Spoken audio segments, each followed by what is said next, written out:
Assalamualaikum warahmatullahi wabarakatuh. Alhamdulillah wassalatu wassalamu ala sayyidina Rasulillah Muhammad bin Abdullah wa ala alihi wa sahbihi wa mawalah, amma ba'du. Ketahuilah bahwasanya kita dianjurkan oleh Rasulullah sallallahu alaihi wa alihi wasallam untuk banyak mengingat tentang kematian. Dan mengingat kematian memiliki manfaat yang teramat banyak.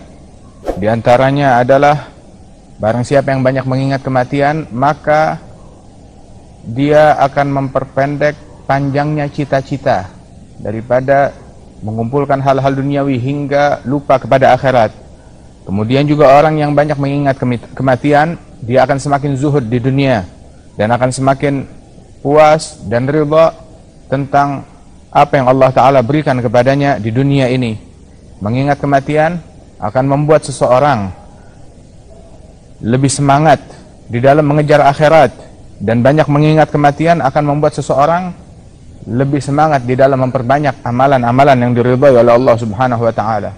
Sehingga Rasulullah sallallahu alaihi wasallam beliau menyebutkan di dalam hadis, "Aktsiru min dzikri hadhimil ladzat."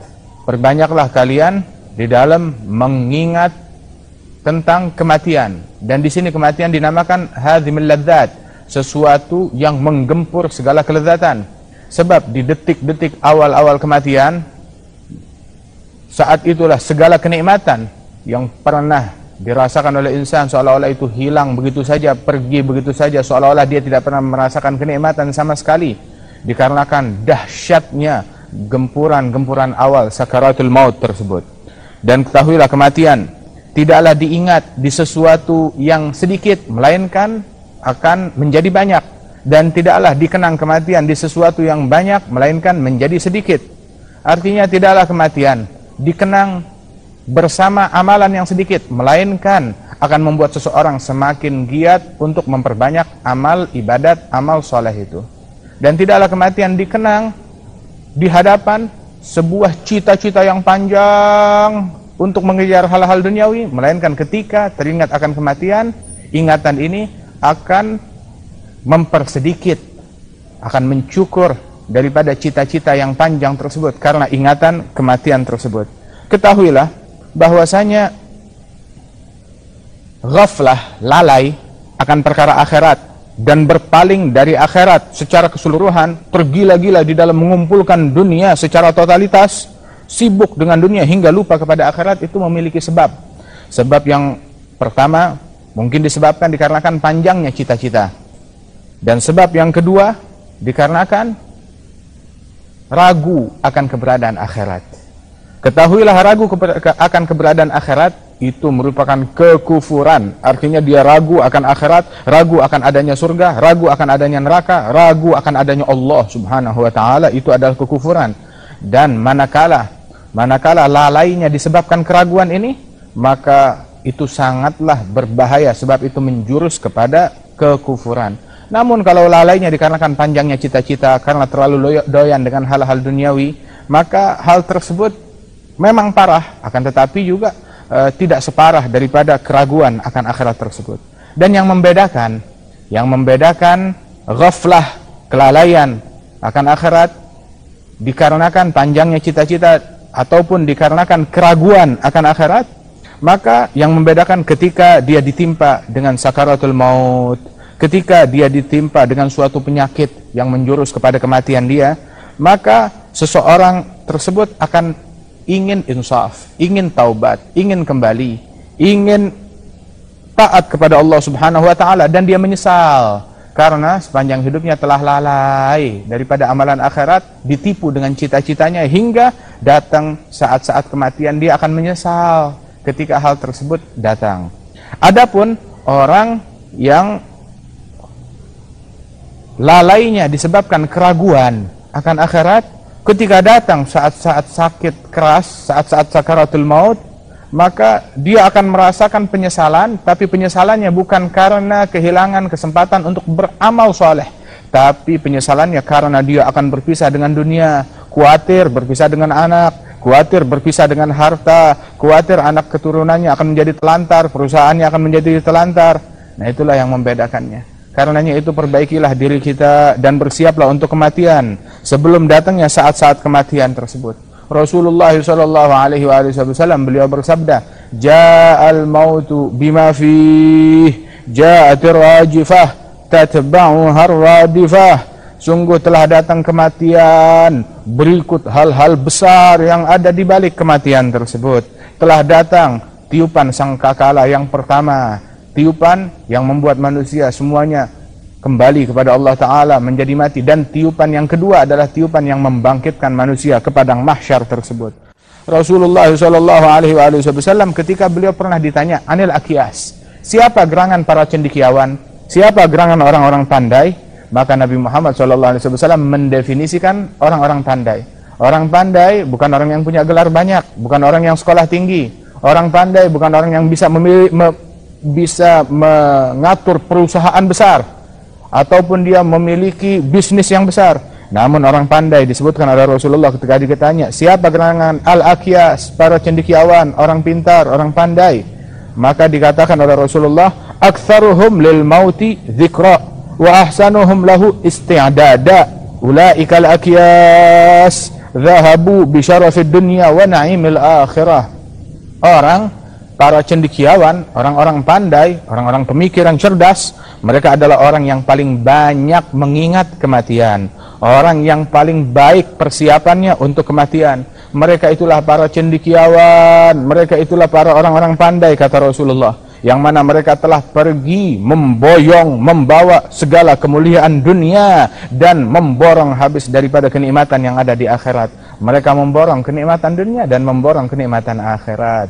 Wahakadha, mereka itulah orang-orang yang banyak persiapannya. Kenikmatan dunia adalah ketika dia menggunakan waktunya, kehidupannya yang dia dapat dari dunia ini untuk bekal akhirat dia, membekali dirinya untuk akhiratnya dari dunia ini.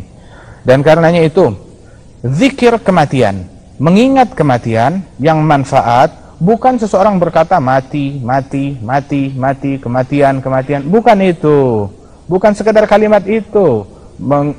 Zikir kematian yang manfaat, tapi kalimat itu manfaatnya sedikit walaupun dia sehari baca mati, mati, mati 1000 kali.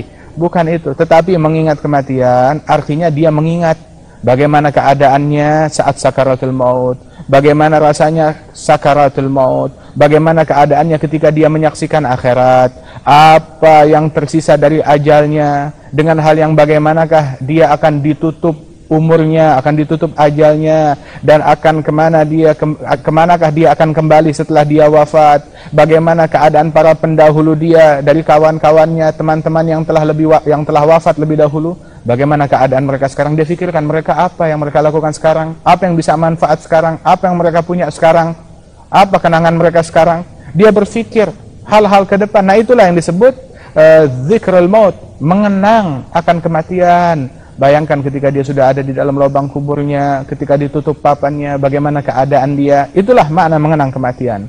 Para ulama salaf as-salih radhiyallahu anhum ajma'in, mereka mengatakan, unzur kulla syai'in tuhib an ya'tiyakal maut wa anta alaihi falzamhu, wa kulla syai'in takrahu an ya'tiyakal maut wa anta alaihi fajtanibhu. Itu para salafus salih mereka mengatakan, para ulama, mereka bilang, lihatlah segala perkara yang mana engkau ingin kematian menjemputmu tatkala engkau sedang melaksanakan perkara tersebut, maka perbanyaklah hal itu. Hal-hal yang engkau ingin kematian menjemputmu saat engkau sedang mengerjakan hal itu, maka perbanyaklah hal tersebut. Adapun hal-hal yang engkau tidak ingin dijemput kematian saat sedang mengerjakannya, maka jauhi dan tinggalkan. Barang siapa yang ingin meninggal dunia dalam keadaan sedang membaca Al-Quran, perbanyaklah membaca Al-Quran. Barang siapa yang suka meninggal dunia saat sedang sholat, sedang sujud, perbanyaklah sholat dan sujud. Barang siapa yang suka meninggal dunia saat dia sedang menuntut ilmu agama atau hadir majlis ta'lim, perbanyaklah hal itu. Namun barang siapa yang tidak suka kematian menjemputnya saat dia sedang menonton sinetron, tinggalkan, kurangi. Saat dia sedang mendengar musik, kurangi dan tinggalkan hal tersebut. Saat dia sedang bergosip, berghibah, tinggalkan hal itu.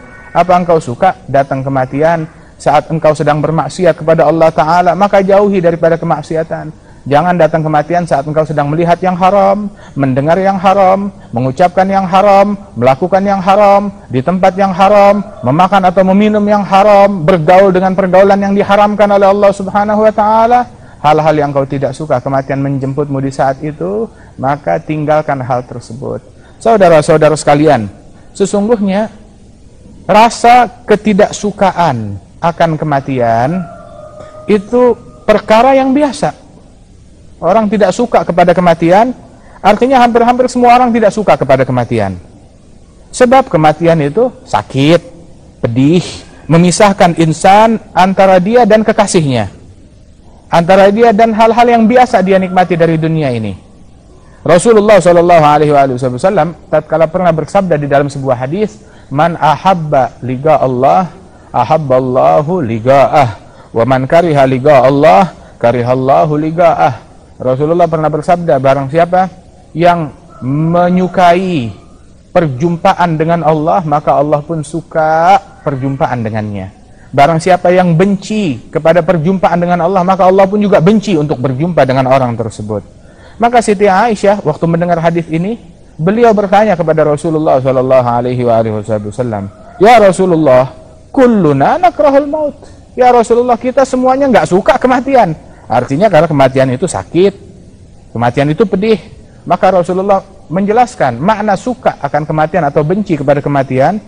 Rasulullah ceritakan, "Innal mu'min idza hadarahul maut busyira bi rahmatillah, fa ahabba liqa Allah wa ahabballahu liqa'ah."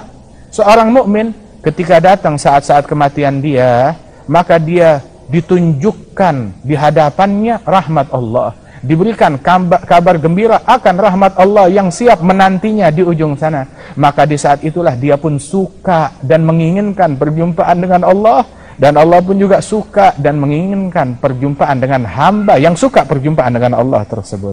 Adapun orang kafir ketika datang saat-saat kematian, maka dia diberitakan tentang siksa yang menanti dia, tentang azab, tentang keburukan yang menanti dia di balik kematian. Maka dia pun benci perjumpaan dengan Allah, benci perjumpaan dengan kematian, dan Allah pun benci perjumpaan dengan hamba tersebut. Di dalam sifat kaum mukminin yang dicintai oleh Allah Subhanahu wa taala tersebut, disebutkan oleh Rasulullah sallallahu alaihi wasallam sebuah hadis qudsi yang mana Allah taala menyatakan dalam hadis qudsi, "Ma tagarrabal mutagarribun," tidaklah seseorang mendekatkan diri kepada Allah taala dengan sebuah perbuatan yang lebih disukai oleh Allah melebihi perbuatan yang fardu. Kalau sudah ditambah dengan perbuatan yang sunnah, jadilah hamba itu dicintai dan disukai oleh Allah taala.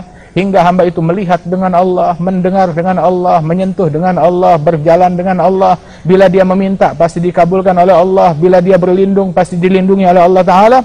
Dan di akhir hadis qudsi tersebut, Allah Ta'ala nyatakan, "Wa ma taraddadtu fi syai'in ana fa'iluhu kataraddudi fi qabdi nafsi 'abdi al-mu'min yakrahul maut wa akrahu musa'atahu wa la budda lahu minhu." Allah Ta'ala nyatakan di hadis qudsi, "Tidaklah aku ragu di dalam mengerjakan sesuatu yang aku lakukan, seperti keraguanku di dalam mencabut nyawa, mencabut jiwa hambaku yang mukmin yang tidak suka akan kematian, dan aku pun tidak suka membuat hambaku itu tidak suka. Namun mau tidak mau, suka tidak suka, hambaku harus merasakan kematian tersebut."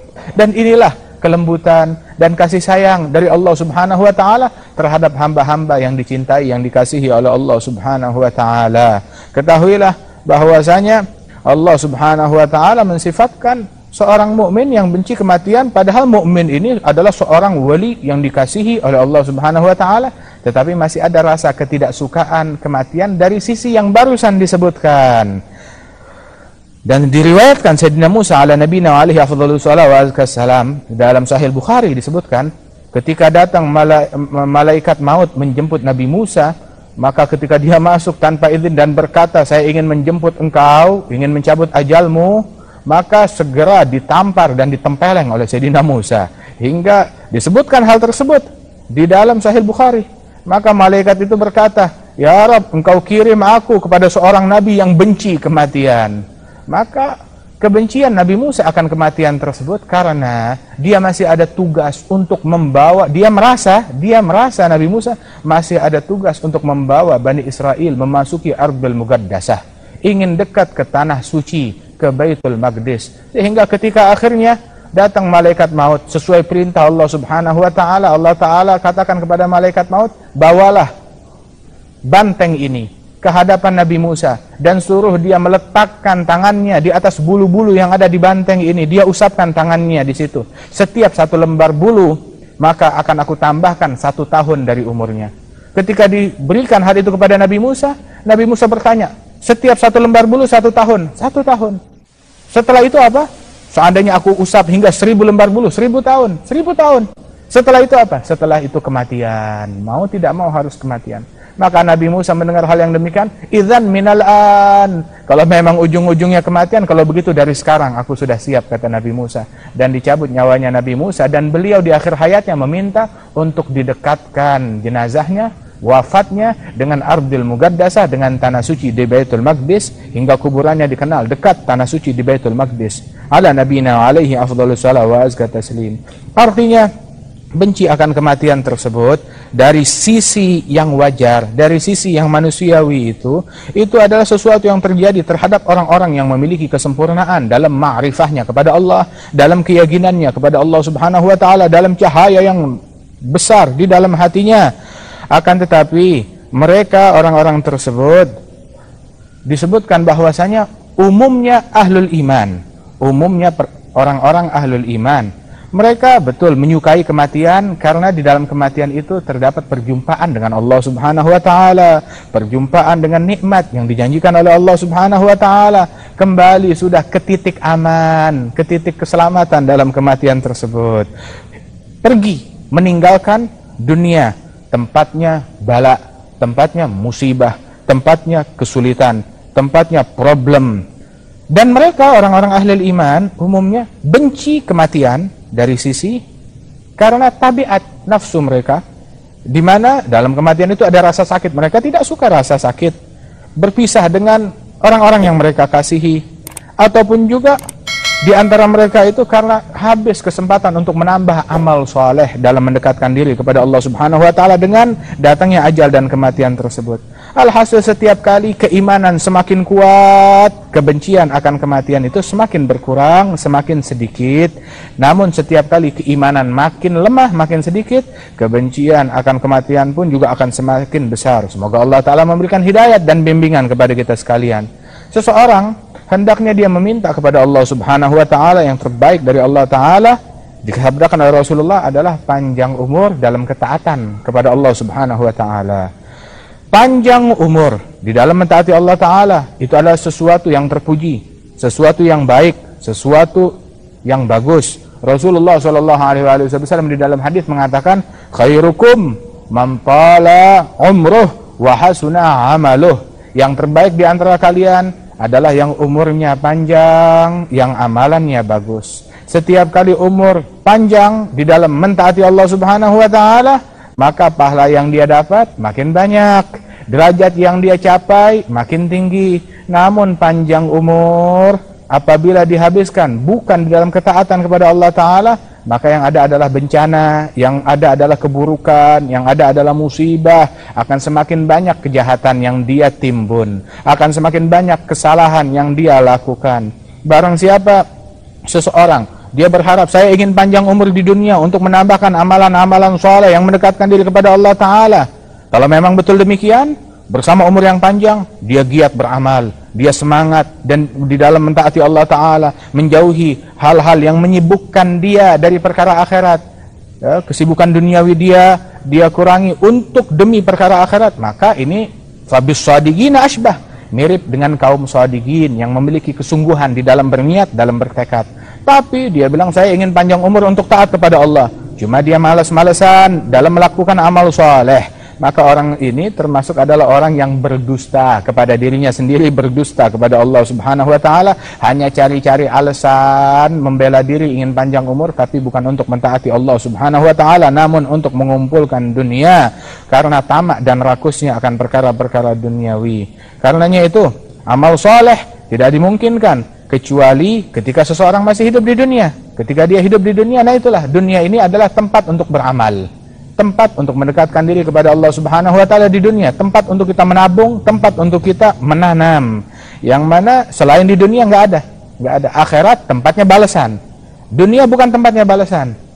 Akhirat tempatnya balasan. Dunia adalah tempatnya beramal, tempatnya berbuat, tempatnya menanam, buah kita petik nanti di akhirat.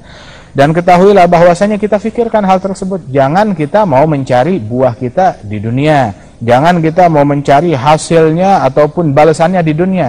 Tapi balasan itu letaknya di akhirat. Kita berbuat, kita menanamnya di dunia. Mintalah bantuan kepada Allah Ta'ala. Wasta'inu bis-sabri was-salah.